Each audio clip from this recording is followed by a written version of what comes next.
Bonjour tout le monde, bienvenue à un autre épisode du podcast Recto Verso. Aujourd'hui, c'était une invitée incontournable, quelqu'un qu'on devait absolument recevoir rapidement. C'est nul autre que Cathy Bérubé. Cathy Bérubé, dans le fond, c'est la fondatrice de Pratico Pratique. Il y a 21 ans, elle a fondé Pratico Pratique, qui est aujourd'hui le groupe Pratico.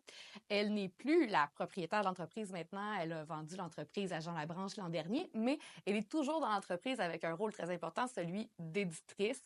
Donc, elle nous parle dans l'épisode, elle vient tout juste de partir là, du studio de son parcours à elle, du monde de l'édition, bien sûr, mais aussi des publications de Pratico. Vous allez en apprendre davantage, par exemple, sur comment est né le 515. Et aussi, elle va donner un scoop sur un nouveau projet, un beau gros nouveau projet pour Pratico qui va en fait être en kiosque dans les prochaines semaines. Puis en plus, c'est avec quelqu'un que vous aimez beaucoup. Donc, restez à l'écoute. Je vous laisse tout de suite donc à l'épisode. Bon podcast. Bienvenue à Recto Verso, Cathy. Merci. Je suis vraiment contente de te recevoir aujourd'hui. C'est spécial parce que dans le fond, on va se dire, là, juste quelques mois, on savait pas qu'on ferait un podcast au groupe Pratico.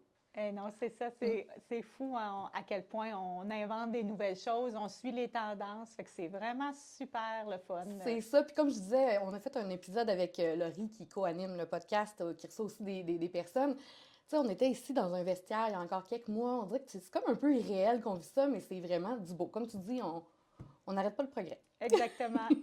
Puis là, je ne serai pas originale, mais moi, quand j'ai fait mon audition pour le balado, la première question que j'avais pour mon amorce, pour leur montrer à quel point que je pouvais poser des bonnes questions, c'est celle que je vais te poser. Puis je me suis dit, si je la pose à quelqu'un, ça va être à Cathy.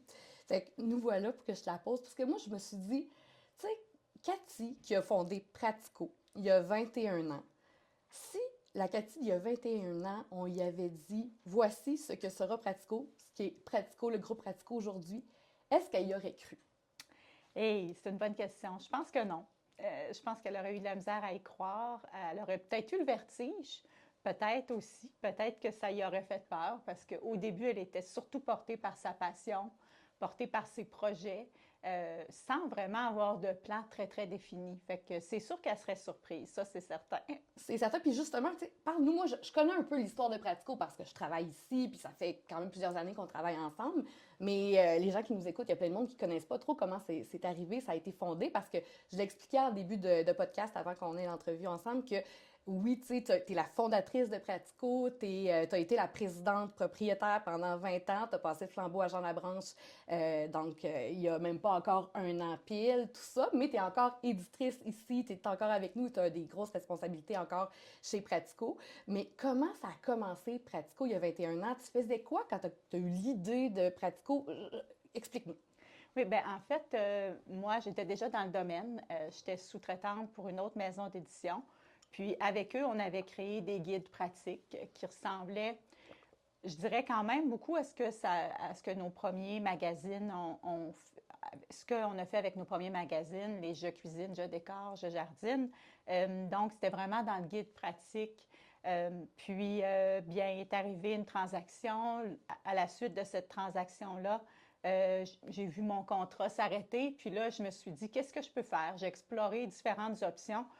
Puis dans ma tête, c'était clair que je voulais continuer à faire ce que j'aimais le plus au monde avec les gens avec qui j'aimais travailler. Parce qu'à l'époque, je m'étais entourée d'une équipe de sous-traitants. Puis j'avais vraiment un plaisir énorme à faire ce que je faisais dans la vie. Fait que dans le fond, au départ, c'est un peu drôle, mais ce que je souhaitais, c'était surtout de continuer à faire ce qui me passionnait. Fait que j'ai décidé de me lancer à mon compte, donc de lancer Édition Pratico-Pratique à l'époque. C'est quand même quelque chose de se dire, hey, je commence une maison d'édition, je mets ça sur pied, tu sais, d'avoir de dire, je vais m'essayer, puis je vais essayer que ça marche, parce que ça doit être incroyable ce que ça demande comme travail pour commencer quelque part, là, tu sais, même si tu savais oui, comment ça marchait un peu. c'est ça. Je savais un peu le fonctionnement. C'est sûr que j'avais seulement qu'une partie. Moi, j'étais sous-traitante pour le volet production de contenu, qui est mon dada depuis le premier jour, puis qui continue de l'être. La production de contenu, la création de contenu, c'est vraiment ce qui m'anime, moi, au quotidien depuis vraiment plusieurs années, là, je dirais depuis plus de 30 ans.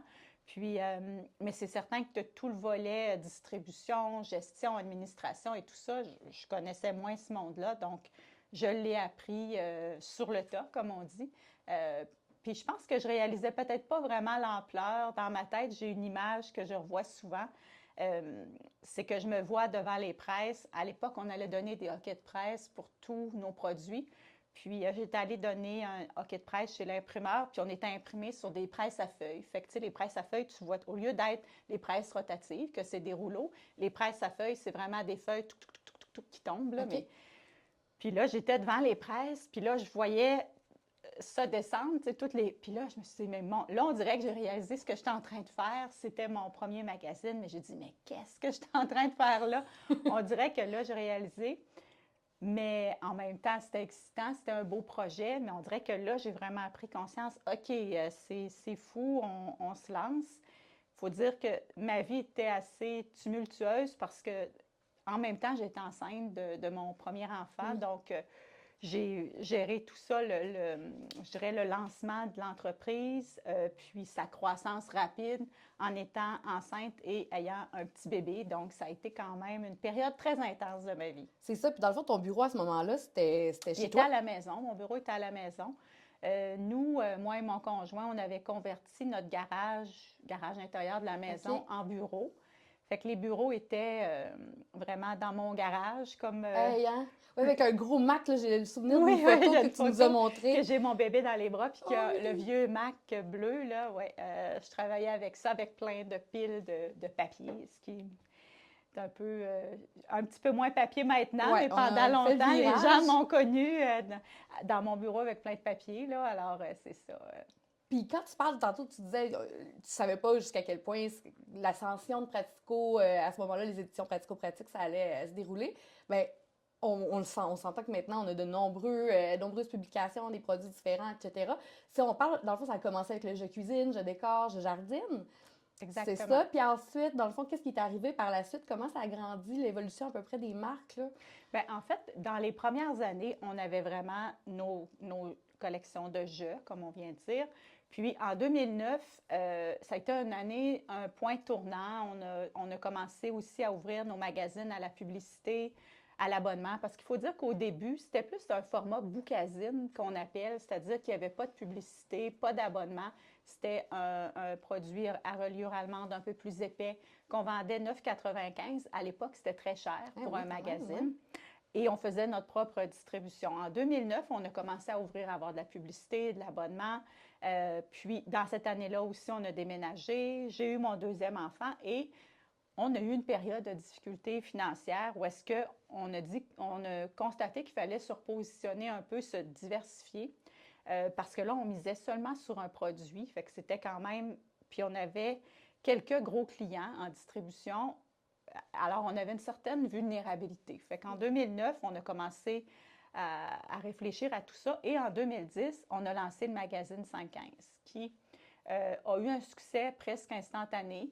Un magazine aussi qui est rapidement devenu un mensuel avec lequel on avait une structure plus, je dirais, traditionnelle pour un magazine, c'est-à-dire distribué avec les réseaux de distribution classiques, présence aux caisses en supermarché, etc., l'abonnement, les ventes publicitaires. Puis, j'ai envie de dire que c'est un peu ce qui a sauvé l'entreprise parce que ça a été une marque qui a été forte depuis le début et maintenant encore, bien, c'est une marque qui se décline en magazine, en livre, en hors-série, sur le web, des capsules vidéo, etc. C'est vraiment une marque très, très forte au Québec que Ouais. tout le monde apprécie. Donc, on peut dire que ça a été un point important Oui, vraiment. du développement de l'entreprise. C'est ça. Puis là, après 5-15 est arrivé d'autres magazines. Il y a tes magazines aussi de ta marque à toi, avec les plaisirs au menu avec Cathy, les livres avec Cathy, les plaisirs gourmands avec Oui. Cathy aussi. Il y a ça qui est arrivé quelque part plus tard, après le 5-15. Oui, bien, en fait, après le 5-15, l'année qui a suivi, en fait, les mois qui ont suivi à la fin de l'automne en 2011, on a commencé à lancer des livres. Puis la première collection de livres, c'était effectivement Les plaisirs gourmands de Cathy. OK. C'est pas tant que je voulais absolument avoir mon visage sur les livres, c'est plus qu'à cette époque-là, on voulait vraiment montrer que c'était des livres québécois. Pour faire un peu compétition, il y avait sur le marché beaucoup de traductions, de licences et tout ça. Puis nous, on voulait arriver avec un produit que les gens allaient vraiment comprendre d'emblée que c'était québécois. Nous, chez Pratico, on n'avait pas nécessairement de chef vedette. On avait des chefs cuisiniers qui travaillaient avec nous. alors, on s'est questionné quel visage on pourrait mettre. Puis à un moment donné, dans un meeting, ben, quelqu'un a dit, pourquoi c'est pas toi? Dans le fond, Cathy, tu es souvent à la base des concepts, puis de l'élaboration, puis les choix de recettes. Fait que j'ai dit, bon, ben, OK, d'abord. Puis c'est un peu comme ça que je suis devenue une marque, si on veut, la marque Cathy. Puis ben, ça aussi, les plaisirs gourmands, ça a connu un très bon succès assez rapidement. De par le positionnement, le nombre de recettes, le prix qui était peu élevé, ça a bien fonctionné. C'est ça. Fait que tout ça, les livres pratico-pratiques aussi qu'on fait maintenant, des hors-séries pratico-pratiques, en tout cas, bref, hein, on en a une multitude. Puis en plus, on s'est lancé dans les livres avec des auteurs culinaires, des Oui, auteurs-autrices culinaires, ensuite des romans jeunesse. Tout ça est venu plus tard un peu, mais quand même. Fait que dans le fond, maintenant, on est extrêmement diversifiés, là. oui, Vraiment, c'est exactement. Puis fou. c'était une volonté qu'on avait aussi de justement se diversifier, d'aller rejoindre différentes audiences. Puis il y a eu des opportunités qui se sont présentées aussi, des fois des projets qui nous ont été proposés dans lesquels on a dit, ben pourquoi pas, on se lance. Alors, mais oui, c'est un souhait qu'on a, puis de plus en plus, notre diversification, ben comme tu le dis, on fait des romans jeunesse, on fait des biographies, on fait des livres de Mhm. croissance personnelle. Vraiment, on a vraiment plein de beaux projets. Oui, vraiment, puis ça n'arrête pas. Tantôt, tu parlais du 5-15, je me suis dit, tu sais, effectivement, ben, le 5-15, tu me corriges si je me trompe, mais c'est le magazine le plus populaire, culinaire le plus populaire au Québec. Je Oui, pense oui, qu'on peut le dire. on peut Ouais. s'auto-proclamer, oui, je crois Écoute, bien. là, quand même, c'est correct. On peut en être fiers, on l'aime, notre 5-15, puis les gens l'aiment. Il y a tellement une belle communauté aussi. C'est le groupe Facebook, la communauté 5-15, qui est tellement engagée, qui teste les recettes, qui se donnent leurs avis. C'est vraiment beau à voir tout ce qu'il y a autour du 5-15, mais comment tu as eu cet excellent flash-là du 5-15? Tu sais, 5 ingrédients, 15 minutes, c'est tellement une bonne idée. Bon, comment c'est arrivé? Ben, en fait, c'est un peu drôle parce que c'était une chronique dans le Je cuisine, le Ah, 5-15. c'est ça, OK. On faisait des recettes en 5 ingrédients, 15 minutes. De quelle façon la chronique a été créée au départ dans le Je cuisine, je ne saurais pas dire. Je pense que Mhm. moi, je suis quelqu'un qui aime vraiment beaucoup faire des brainstorms, comme tu Ouais. sais, là, en équipe. Tu sais, travailler en équipe, trouver des idées. On parle tout le monde ensemble, puis là, on dit, ah oui, on pourrait faire ça. Fait que la chronique 5-15, ben, selon les sondages qu'on faisait à l'époque sur le magazine Je cuisine, c'était vraiment la chronique la plus populaire. Puis moi, je l'adorais. Je trouvais ça donc pratique. Fait qu'à un moment donné, j'ai eu l'idée de dire, ben, crime, pourquoi on n'en ferait pas un magazine? Fait que oui, c'était quand même audacieux. Parce que c'est 5 ingrédients, 15 minutes, mais moi, je me disais que ça répondait tellement à un besoin du quotidien, et je le crois encore, c'est-à-dire qu'on n'a pas, tout le monde n'a pas beaucoup de temps pour cuisiner à la maison. On veut bien manger, on veut avoir des repas faits maison, mais on manque tellement de temps que tout le monde souhaite des recettes simples, faciles. Donc, c'était vraiment ce besoin-là. Je pense que ça venait combler ce besoin-là. Puis, de, on le voit On le encore, voit ça répond encore. encore à un besoin de beaucoup de gens. Vraiment, c'est ça. Puis toi, chez Pratico, depuis le début, là, tout ça, est-ce qu'il y a un moment où tu t'es dit, toi-même ou en équipe, parce que c'est ça, oui, tu aimes ça travailler avec toute l'équipe aussi, puis c'est un travail d'équipe, un moment, il y a quelque chose qui s'est réalisé, là, un projet, n'importe quoi, petit, grand moment, où tu t'es dit, hey, là, on vient de réussir là, quelque chose d'incroyable, là. On vient d'accomplir quelque chose. Bien, il y en a eu plein. Je dirais que pendant des années, je rêvais qu'on soit le premier parce qu'à chaque semaine, il y a un palmarès au Québec des livres les plus vendus, le palmarès Gaspard. Et puis, je rêvais depuis longtemps qu'on ait la première position. Un jour, on l'a eu. J'en ai été très fière. Il y en a eu plusieurs après. Mais C'était lequel, ça, tu te rappelles-tu? c'est une bonne question. OK, mais c'est pas grave, on le sait pas, c'est pas grave. Il faudrait que je vérifie. Là, on a été souvent deuxième, mais à un moment donné, d'être vraiment premier, Premier. c'est pour dire, des fois, on atteint un objectif, puis après, on l'oublie un peu. Je ne me rappelle pas c'est Ouais. quel livre, mais c'était vraiment une étape super importante que je me donnais. Mais sinon, chaque projet, nos premiers livres, nos premiers romans, nos premiers livres jeunesse, chaque étape était super importante, puis est toujours une source de fierté pour moi puis pour l'équipe. Puis y a-tu un moment où, c'est parce qu'on aime ça, tu sais, c'est un podcast, des fois on aime ça raconter des petites anecdotes, mais y a-tu des anecdotes de production, ou en tout cas, quelque chose que tu as vécu en tant que fondatrice, qu'éditrice de Pratico, que tu te dis, c'était vraiment un drôle de moment, quelque chose d'improbable qui est arrivé, que tu peux nous raconter une petite anecdote de production? Hmm.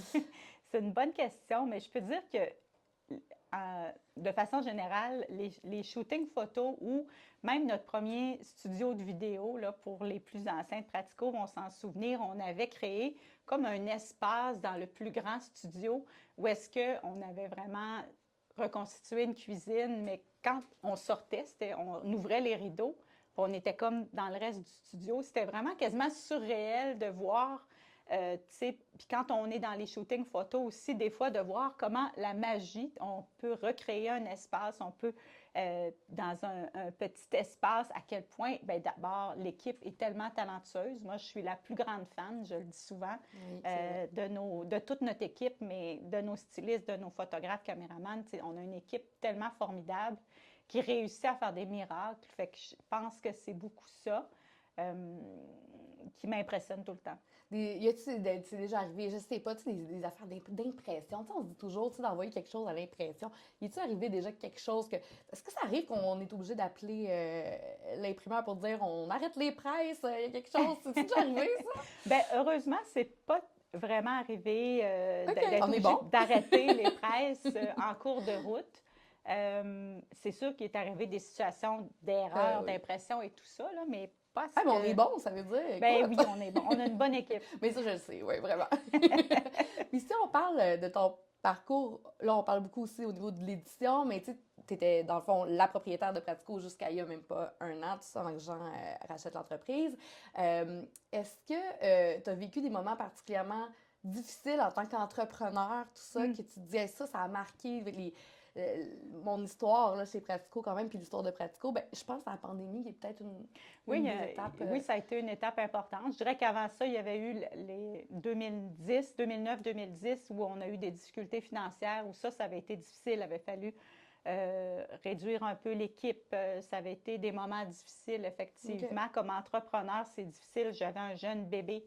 Oui, c'est difficile comme entrepreneur. Sinon, la pandémie, effectivement, ça a été un moment très difficile parce que bien, on avait décidé à ce moment-là de presque fermer. On n'avait pas le choix, mais on a mis à pied quand même beaucoup d'employés. De façon temporaire? De façon temporaire, vraiment, qu'on a pu rappeler rapidement. On a continué aussi la production parce que rapidement, on s'est mis en action pour se dire, bon, OK, le papier, on se rappelle, on l'avait notre épicerie, hein? Fait que on peut dire que les magazines, à certains endroits, il y avait mis du cellophane sur les présentoirs, on pouvait plus, tu sais, c'était vraiment, donc c'était pas le temps de feuilleter des magazines, fait que c'était très dur. Même, il y a eu des périodes où est-ce que les livres et les magazines, étant des produits non essentiels, bien, qui étaient comme interdits de vente dans certains points de vente. Fait que oui, ça a été difficile. Mais rapidement, on s'est mis en action pour dire, OK, comment on peut aller chercher des revenus? Comment on peut... Fait qu'on a lancé des produits numériques, on a travaillé fort sur notre boutique en ligne. Tu sais, on a vraiment... Puis, encore une fois, ça a été la force de l'équipe. Mais ce qui était difficile à ce moment-là aussi, c'est que cette année-là, on avait vraiment des projets incroyables. Ça devait être une année spectaculaire. On devait lancer 2 magazines. On avait plein de beaux projets de livres aussi, des trucs qui ont été reportés ou finalement mis de côté parce que... Pour plein de raisons. Pour plein de raisons. Fait que oui, ça a été quand même un moment difficile. Puis tu sais, parce que je me rappelle encore de cette journée-là où on était au bureau, puis on s'est fait dire, vous retournez chez vous, vous apportez vos ordinateurs, on ne sait pas ce qui s'en vient, mais là, tu sais, c'est ça, il faut retourner à la maison. Ça doit être quelque chose quand t'es là, tu sais, il y avait quoi, à peu près 100 employés à ce moment-là chez Pratico, puis de se dire, je sais pas là, ce qui est en train de se passer, j'ai aucune idée. En tant que la femme en toi a dû trouver ça quand même difficile, cette incertitude-là où tu n'avais pas le contrôle. Bien, c'est certain que c'est difficile, puis c'est sûr que comme chef d'entreprise, il faut que tu restes solide. Il faut que tu donnes, c'est ça, une impression de solidité, que tu sais où tu t'en vas, même si, dans le fond, tu ne le sais pas vraiment. Être rassurant aussi. Fait que là, on avait mis des trucs en place. L'équipe de direction, on se voyait 2 jours par semaine, on faisait le point sur la situation. Puis après ça, on avait mis en place des Facebook Live avec l'équipe où est-ce qu'à chaque semaine, je parlais à tout le monde, puis j'expliquais un peu, bon, ben là, on est rendu là, il va se passer ça.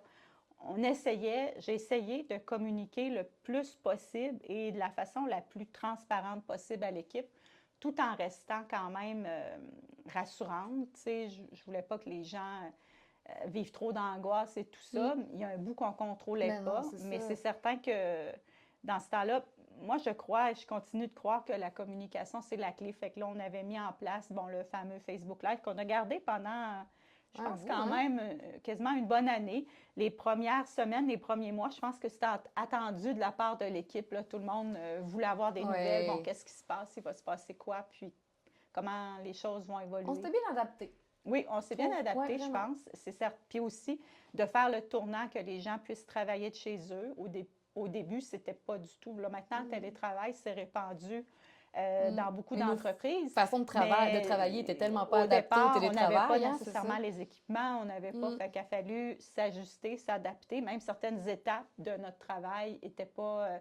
je me rappelle, les maquettes, c'était encore papier. Imagine, c'est ça. Puis maintenant, on ne reviendrait plus en arrière. Puis maintenant, on est en mode hybride.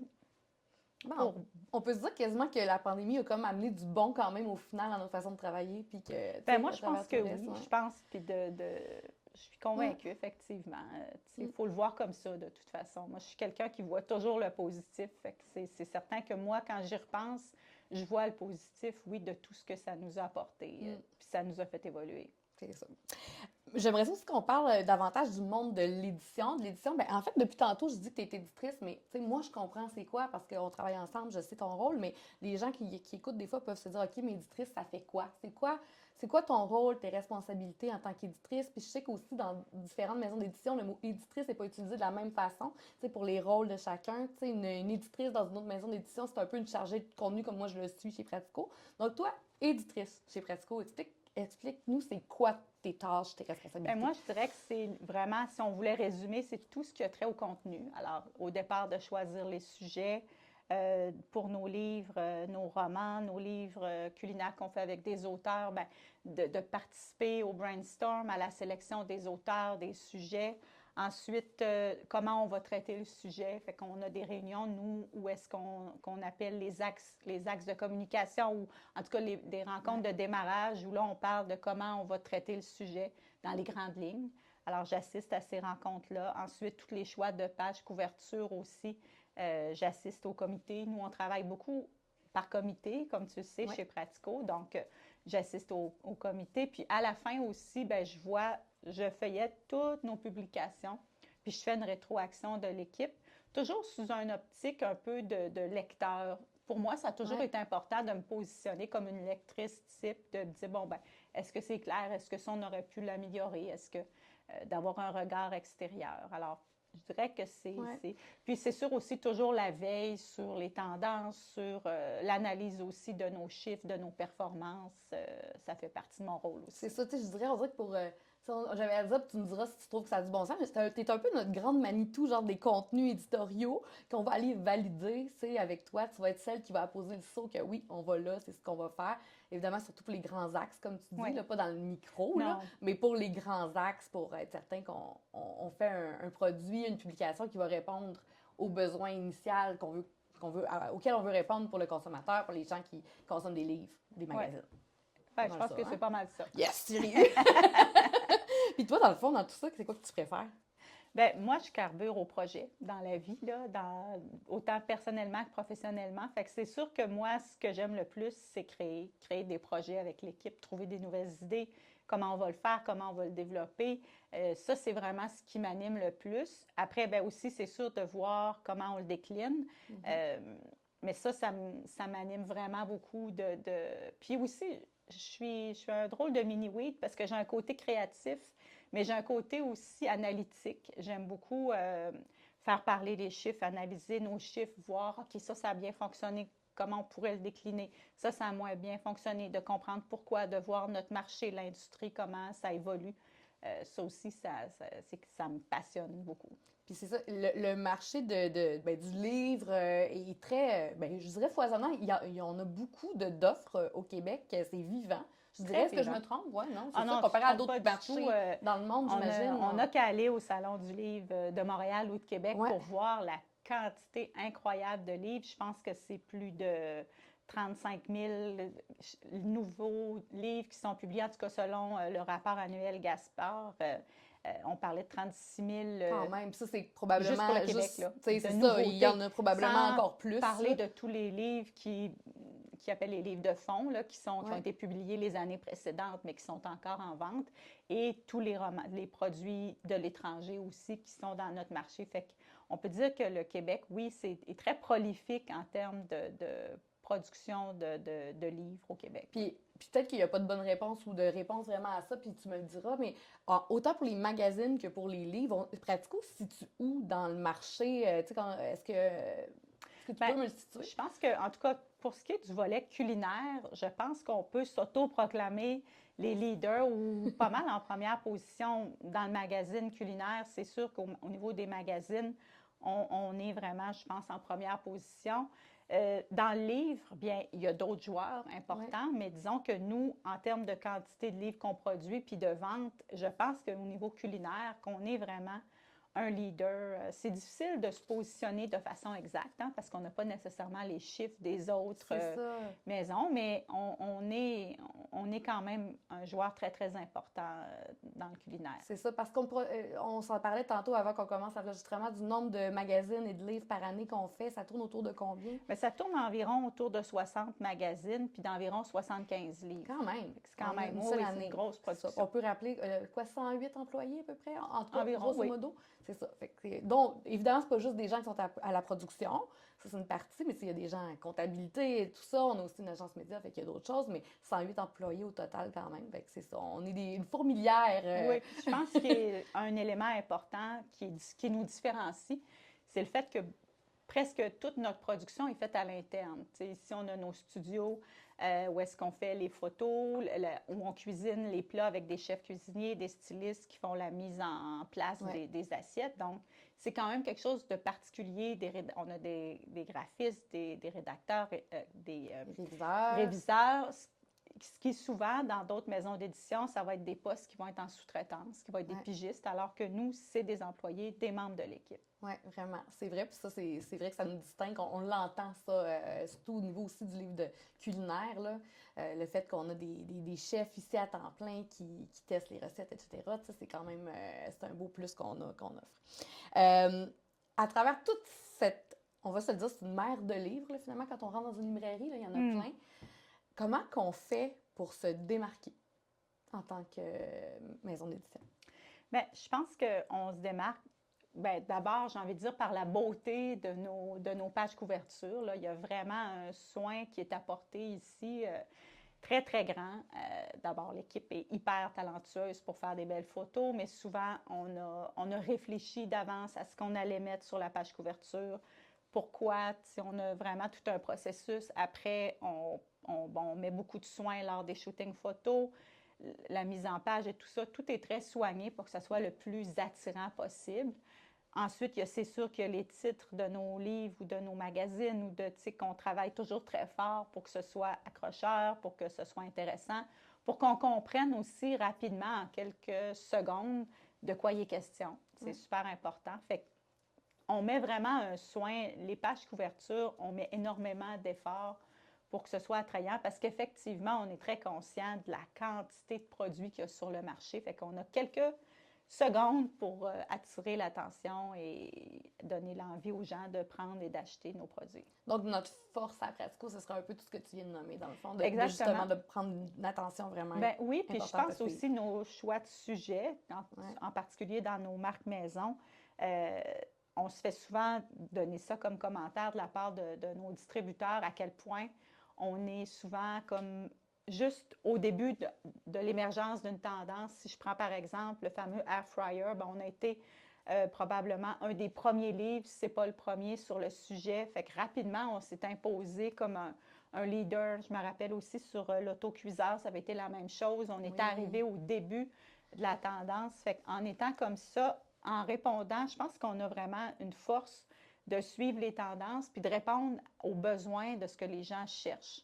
Alors, ça fait en sorte que oui, on obtient du succès parce que les gens, ah, mon Dieu, je viens de recevoir 100 cadeaux, bien, OK, je l'achète. Effectivement. Aussi, on imprime, on est fiers d'imprimer complètement au Québec, ou presque, là, du moins, en grande majorité, on va dire. En très grande majorité, on imprime au Québec. On est en 2025, puis tout ça, on le sait que les coûts augmentent de tout. Est-ce que c'est difficile de conserver l'impression au Québec dans le marché du livre actuel? Bien, je dirais qu'on a quand même des partenaires imprimeurs qui veulent beaucoup travailler avec nous, qui veulent être en mode solution. Fait que, tu sais, il y a toutes sortes de solutions qu'on peut prendre pour arriver à réduire les coûts, à limiter, parce qu'il faut dire que la pandémie nous malheureusement, on parlait des points positifs, il y a des points plus négatifs, Mhm.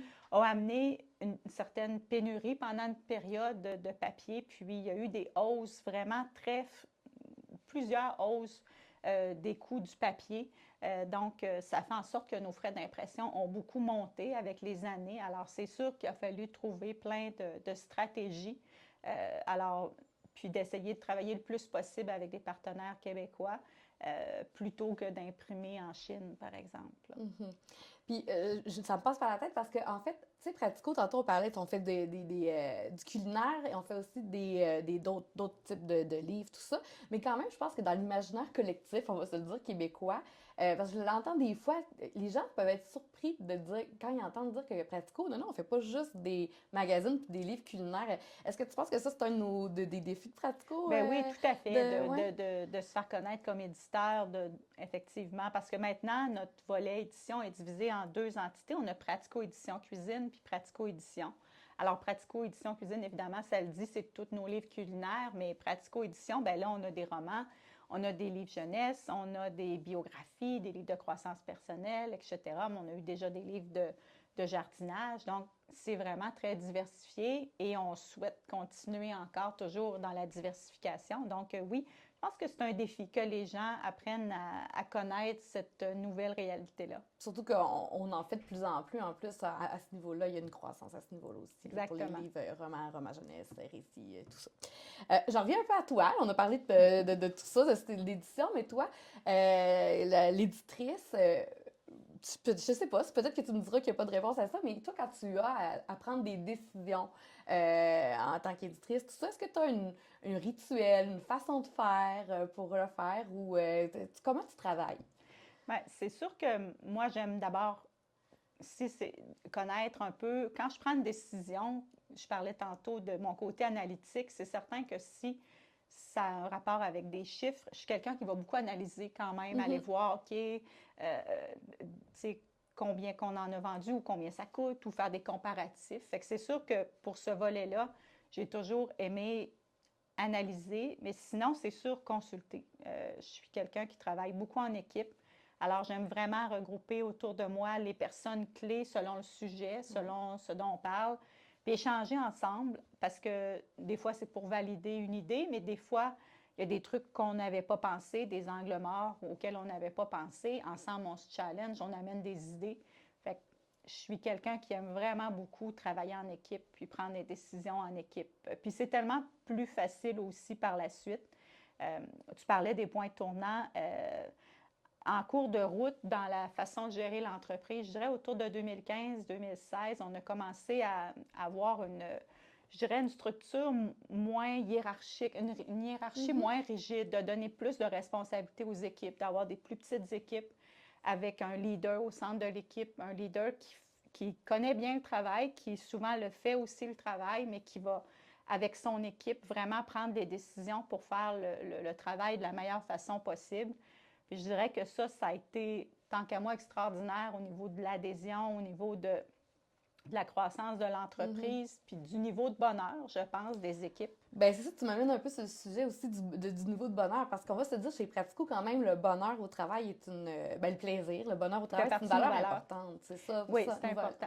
t'es connais-tu par cœur les valeurs? Oui, je pense que Ah ouais, oui, go, go, oui. go, dis-moi-le! Bien évidemment, il y a l'entraide, le respect, l'ouverture, le dépassement de soi, la famille et le plaisir. Ouais, c'est ça, Le mais pla- c'est vrai qu'on le vit pour vrai chez Pratico, oui, ça. ben T'as moi, les réussi à valeurs, installer ça pendant c'était les super 20 important. années C'est de... sûr que moi, comme leader aussi, je dirais que j'ai grandi au fil du temps, entre autres à cause grâce au groupement des chefs d'entreprise là, qui s'appelle maintenant Entre Chefs PME. On est un groupe d'entrepreneurs qui se voyons à peu près 7-8 fois par année, puis on échange, on a des formations, puis ça m'a vraiment permis beaucoup d'évoluer, puis de me reconnecter aussi avec mes propres valeurs. Fait qu'à un moment donné, on a redéfini les valeurs, puis pour moi, c'était vraiment important qu'on les vive au quotidien avec l'équipe. Fait qu'on on faisait des activités en lien avec les valeurs, puis je dirais qu'aujourd'hui, je le sens plus que jamais. Tu sais, l'entraide, ben, on le voit, on a vraiment une culture dans l'entreprise où les gens s'entraident.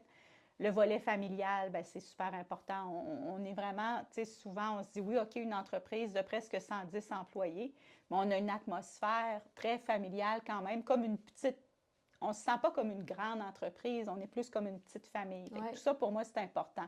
Fait que, puis oui, le plaisir, le bonheur, moi, ça a toujours été super important pour moi que les gens soient heureux autour de moi. C'est ça parce que je me dis, est-ce que c'est à travers tes 20 ans que Pratico, c'est ça, c'était ta propriété, c'était ton bébé, ça l'est encore, mais maintenant il t'appartient plus, mais t'es éditrice encore, mais est-ce que c'est ta plus grande fierté, ça, d'avoir réussi à bâtir ça, cette Ben, je dirais que oui, culture-là dans oui, l'entreprise? vraiment, oui, c'est effectivement une grande fierté. Puis oui, je pense que c'est, ben, en fait, parce que je pense que tout le reste découle de ça.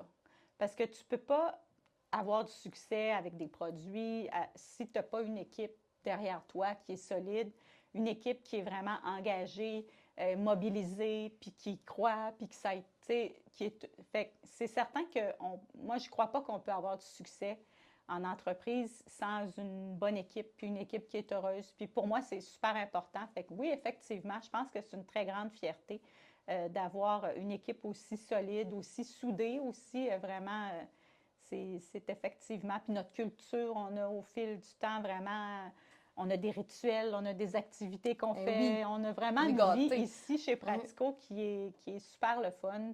Puis Le je pense que meilleur c'est party de important. Noël au monde. Ah, ça, c'est sûr. On a vraiment du plaisir à On chaque a année. vraiment du plaisir. Des Euh, fêtes comme l'Halloween ici, c'est Ah, complètement c'est fou. fou.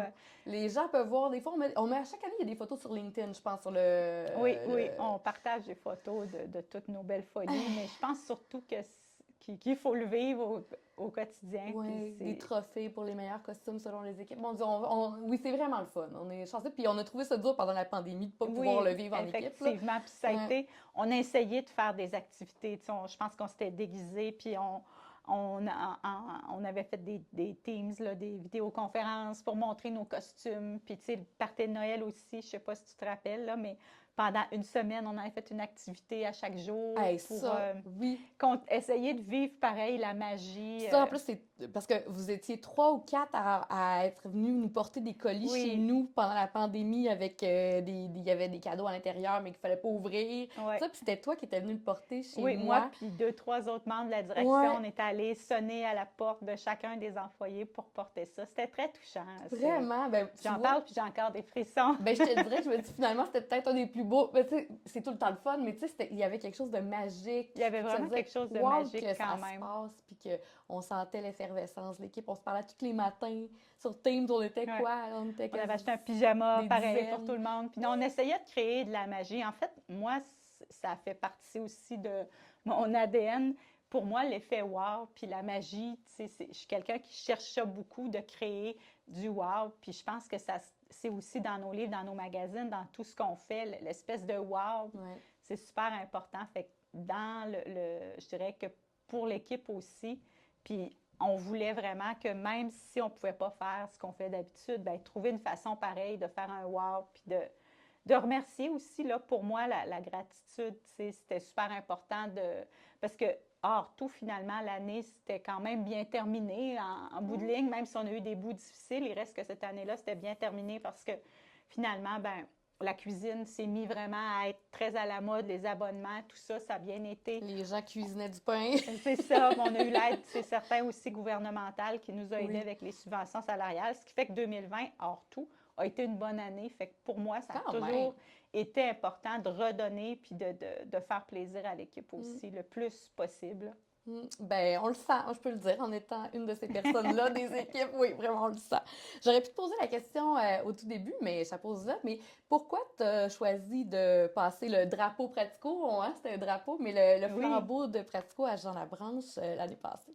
bien, en fait, c'était le fruit d'une réflexion. C'est sûr que il y a plusieurs raisons à ça. C'est sûr que dans ma vie personnelle, moi, J'ai un conjoint qui lui aussi était à son compte, qui a eu 2 cancers, donc période un peu plus difficile. Lui a vendu son entreprise, il va très bien maintenant. OK. Mais ça t'amène beaucoup, des situations comme celle-là, ça amène beaucoup de réflexions plus profondes sur l'avenir, comment les choses vont se passer, tout ça. Puis depuis 2020, justement, je ressentais une certaine fatigue. Il vient un moment où est-ce que on a l'impression qu'on est... J'avais l'impression que j'étais peut-être plus la personne qui pouvait amener la croissance. Tu sais, j'avais l'impression d'avoir un peu atteint mes limites jusqu'à un certain point de où j'étais capable d'amener l'entreprise. Puis pour moi, c'est mon bébé, mon équipe, tu sais, c'est comme ma famille. C'était super important de m'assurer que ça allait perdurer dans le temps. Fait qu'il y a eu un moment où je me suis dit, ben là, c'est le temps de passer un flambeau à quelqu'un qui va avoir une nouvelle énergie. Alors, ben, j'ai lancé un processus avec des experts en transactions d'entreprise, puis j'ai rencontré, c'est un processus, j'ai pris mon temps, j'étais pas pressée de le faire, j'ai rencontré des acquéreurs potentiels, puis j'ai vraiment eu, je peux dire, un coup de foudre professionnel. Vraiment, tout de suite, moi et Jean, on a vraiment constaté qu'on avait les mêmes valeurs. Lui avait de l'énergie, il avait été enthousiaste avec le projet. On sentait aussi qu'on s'entendait bien. Ce qui fait que je suis encore là, on travaille encore en équipe. C'est incroyable. C'est vraiment le fun. Puis je sens vraiment que là, on a un nouvel élan avec plein de nouveaux projets. Fait que c'est vraiment le fun. Je pense que ça assure la pérennité de l'entreprise. Moi, je suis encore là. Fait qu'avec l'équipe, je suis très heureuse d'être là, mais ça enlève juste, ça m'amène un peu plus de légèreté, je dirais, au quotidien. Puis, c'est ça, c'était pour ce ça que je que tu souhaitais. tenais à rester dans l'entreprise, justement, pas, tu sais, t'aurais pu dire, ah, je vais vendre l'entreprise, puis je vais quitter, tout ça, mais pour toi, ça, tu tenais Parce à que moi, continuer. c'était pas parce que je voulais C'est plus. ça. C'est pas parce que j'aimais plus ce que je faisais ou l'équipe ou que j'y croyais plus, vraiment pas. C'était vraiment une question de futur que je voyais en me disant, est-ce que je suis vraiment encore la personne qui, tu sais, je trouve pas que j'avais mon niveau d'énergie, j'avais pas de problème de santé, mais tu sais, la drive, puis Ouais. de pouvoir l'amener plus loin. J'avais le sentiment que j'avais un peu atteint mes limites. Tu faisais le Puis, parallèle, je pense, dans le communiqué de presse un peu, ou sur LinkedIn, avec un athlète un oui, peu. exactement. Tu sais, Ouais. être entrepreneur, ça demande effectivement beaucoup d'énergie. Il faut toujours avoir le meilleur de soi et tout ça. Puis, il vient un moment où est-ce que, c'est ça, notre niveau d'énergie est un peu plus bas, où est-ce que notre motivation, tu sais, on vieillit, puis tout ça. Fait que d'avoir une nouvelle personne, ben là, on voyait ça un peu comme un flambeau. Comme là, on avait symboliquement fait faire un drapeau qu'on a passé d'un à l'autre. Puis ça s'est vraiment bien passé. Je me considère comme vraiment chanceuse d'avoir vécu je Une belle dirais, une transition. belle transition comme Ouais. celle-là. Ouais. Vraiment. Puis, parlant d'avenir, parce que là, ce que je comprends, évidemment, c'est que pour toi, l'avenir est très positif et optimiste pour Pratico, puis ça doit te rendre très heureuse de voir que Pratico est en très bonnes mains avec Jean. Oui. Mais pour le marché du livre quand même aussi, parce que les gens, souvent, on va se dire, OK, tu sais, le marché du livre, le livre en 2025, tout ça, est-ce que c'est quoi l'avenir du livre, le papier, tu sais, tout ça. Toi, c'est quoi que ton avis à toi sur c'est quoi? Est-ce que c'est positif justement ou il y aura des grands défis? Ben, moi, je crois que si on commence par le livre, là, Oui, je crois vraiment que l'avenir du livre je vois vraiment un avenir très positif. Puis, ça évolue tout le temps. Présentement, il y a vraiment une grande croissance au niveau de la littérature sentimentale, là, la romance, en différents types. Là, vraiment, l'an dernier, on a parlé, je pense, de 55 d'augmentation. Fait que c'est énorme, hey, c'est fou. juste pour cette catégorie-là. OK. Là. Mais tu sais, il y a vraiment encore, ce que je veux dire par là, c'est qu'il y a encore beaucoup, beaucoup de possibilités de croissance dans plein de domaines. Puis la consommation de livres au Québec est encore très solide.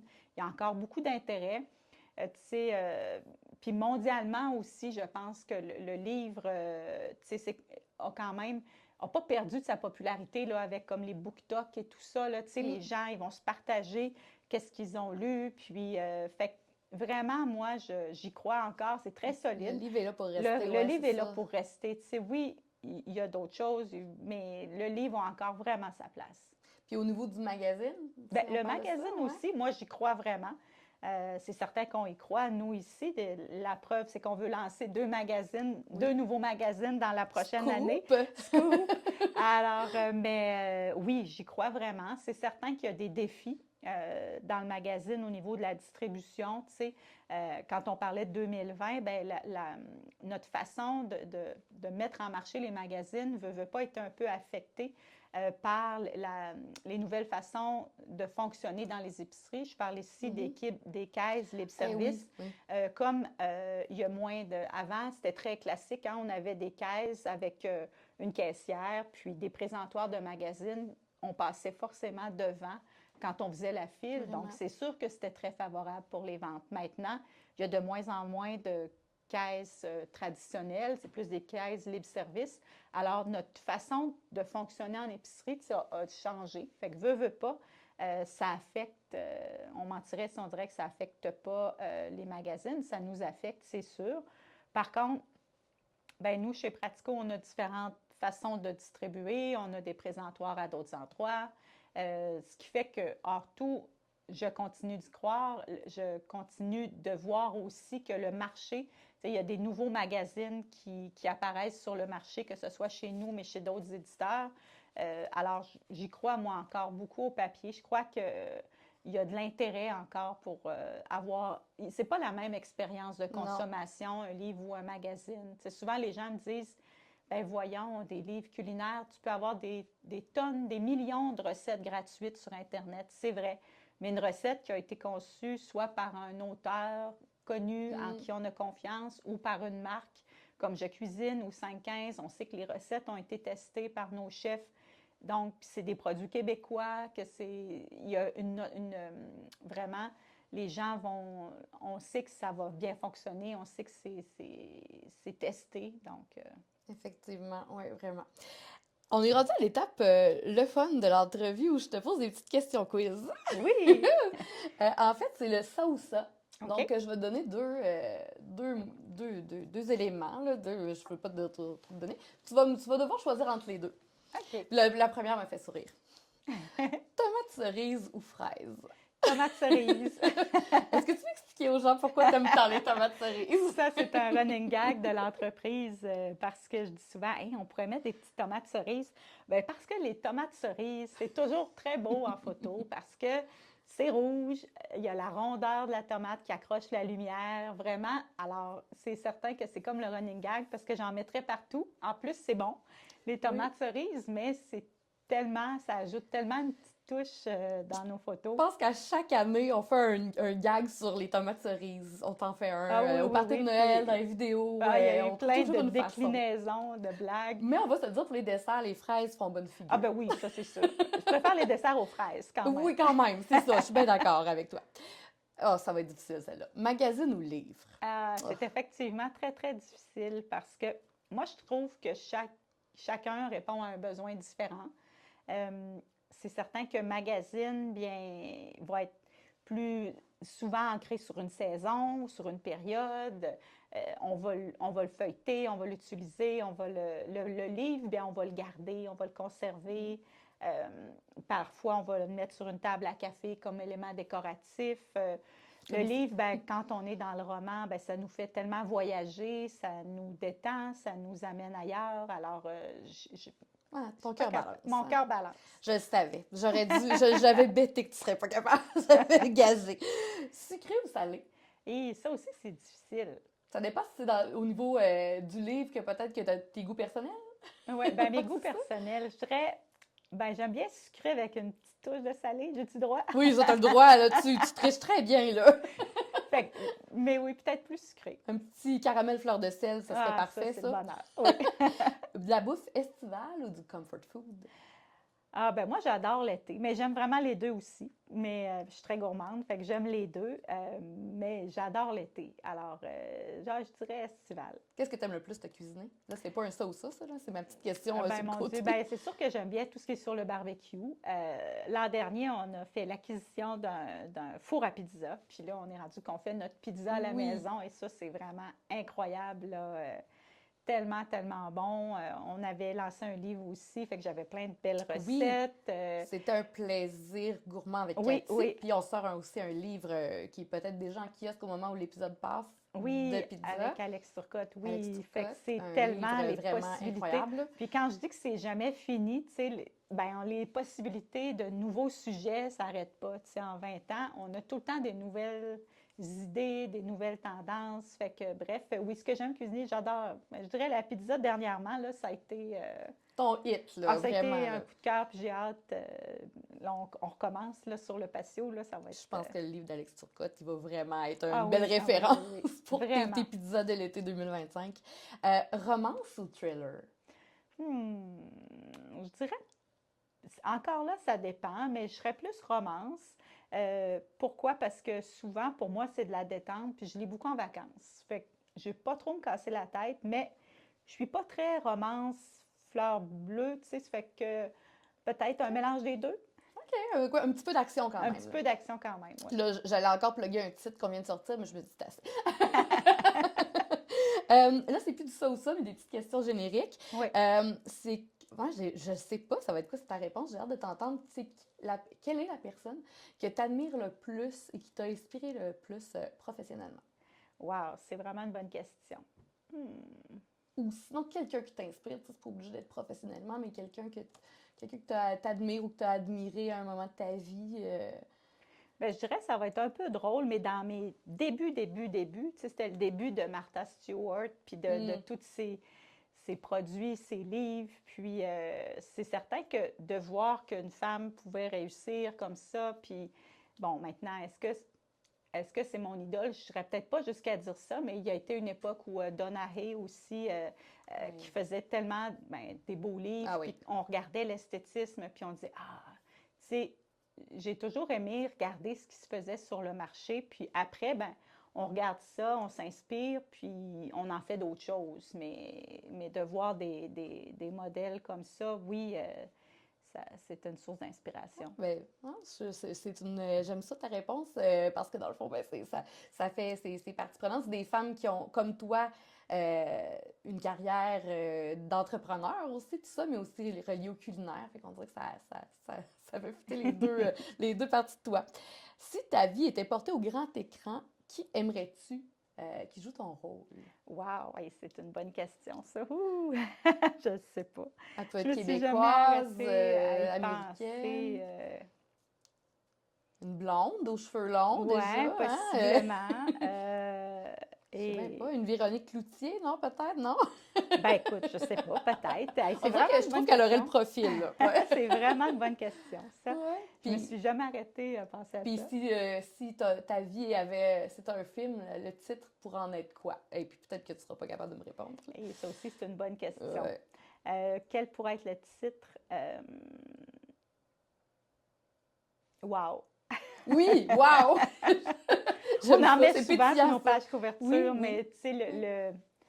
tu sais, puis je suis comme ça dans ma vie au quotidien, tu sais, de toujours, j'aime beaucoup voyager, là, je suis dans une période où je voyage beaucoup, puis je suis toujours à la recherche de l'expérience, le coucher de soleil, tu sais, je suis quelqu'un qui aime ben, profondément la vie, vivre des beaux moments, fait que, tu sais, je pense que, puis de créer du wow, je pense que c'est un peu une mission de vie. Ben oui. C'est drôle que tu parles de ça. Quel rêve aimerais-tu réaliser dans les prochaines années? Est-ce que tu as un rêve à réaliser que tu voudrais nous partager? Ben, c'est sûr que ben, j'ai des rêves, je dirais, professionnels puis personnels. Professionnels, ben, c'est sûr que je crois que moi, mon plus grand souhait ou mon plus grand rêve, c'est que le groupe Pratico continue à grandir, continue vraiment, tu sais, pour moi, c'est un bébé que je suis contente, que je veux qu'il continue à grandir, qu'il continue à vivre, que, tu sais, de sentir que ça continue de bien aller, puis que on prend des parts de marché, puis nos produits Mhm. sont appréciés du grand public, qui aident les gens à leur quotidien. C'est notre mission. Personnellement, bien, je dirais que c'est ben, j'aime voyager, je l'ai dit tantôt. Euh, Peut-être un jour, dans plusieurs années, avoir des petits-enfants, Oh, oui. pouvoir profiter de la vie. Justement, profiter de la vie. Est-ce que, parce que, en fait, des gens qui pourraient avoir le même rêve que toi, qui tu as eu il y a 21 ans, de commencer une entreprise, de partir en affaires, tout ça, de vivre une grande aventure, est-ce que tu aurais des conseils pour ces personnes-là qui t'écoutent, puis à qui tu pourrais leur donner des petits conseils pour tenter de réussir dans leur projet? Bien, je pense que c'est d'y croire, de jamais arrêter d'y croire, de bien s'entourer. Je pense que ça, je le dirai jamais assez.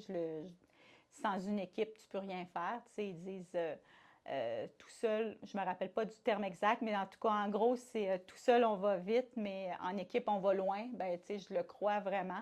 De bien s'entourer des gens solides, des gens meilleurs que nous, tu sais, c'est super important. Euh, Puis de suivre son instinct, sa petite voix. Tu sais, des fois, on hésite dans des décisions, puis dans le fond, nous, on le sait. Ben, je pense que c'est de se faire confiance, puis de oser surtout. T'as osé. Et Oui, tu continues d'oser. Tu as continué d'oser pendant toutes Maintenant, ça fait 21 ans pratico oui, cette année. C'est oui, quoi la oui. date d'anniversaire? 17 mars. Fait que ça 17 fait mars. 21 ans, Puis oui. le 5-15 qui fait ses 15 ans cette Yes. année. Puis là, tantôt, tu as donné le scope. Oui, Dans le fond, on va sortir Pratico, Gros Pratico va sortir deux nouveaux magazines en 2025. Et il y en a un que Jean nous a donné le droit de nommer. Fait que je oui. te laisse le plaisir de le Oui, c'est nommer. un superbe projet qui va sortir bientôt avec un auteur qu'on aime vraiment beaucoup, Jérémy Latreille, alias le Fit Cook. Ouais, bien Alors, connu. ben, on va lancer un magazine, Yes. Fit Cook le Mag, vraiment avec Jérémy. Alors, on est très excités par le projet. C'est ça, des recettes, des conseils de nutrition, comme on le connaît, évidemment tout pétillant avec plein de contenu intéressant. Ça va être en kiosque à partir du 29 mai. Oui, Donc, ça s'en vient. Ben, ça fait le tour, Cathy. Il me semble que ça a passé à la vitesse de l'éclair. ben oui, Ben, merci d'être ben, c'est moi prêté qui te à remercie. l'exercice, d'être venu à Recto Verso. Puis, ben, là, ça va être Jean là, qui va venir dans les prochaines Ah, c'est super. semaines. Fait que ça va Ben, être à son tour de parler pratique. ça a été un plaisir. Ben, merci. Merci. J'espère que vous avez aimé l'épisode d'aujourd'hui avec Cathy Bérubé. Je vous rappelle que vous pouvez vous procurer tous les livres et magazines de Pratico-Pratique sur la boutique en ligne de Pratico, également évidemment dans toutes les librairies, les magasins. Aussi aujourd'hui parce que, bon, on avait Cathy avec nous, puis Cathy qui a sa marque de livres, les livres avec Cathy. Bien, aujourd'hui, on vous offre un code promo de 10% de rabais sur ces livres sur la boutique en ligne. Le code promo est Cathy10, CATY10. Donc, vous pouvez en profiter dès maintenant. Et sinon, ben, de nous suivre, évidemment, le balado Recto Verso sur TikTok, sur Instagram. Vous allez voir le lien dans les show notes. Alors, merci d'avoir été à l'écoute et au prochain podcast.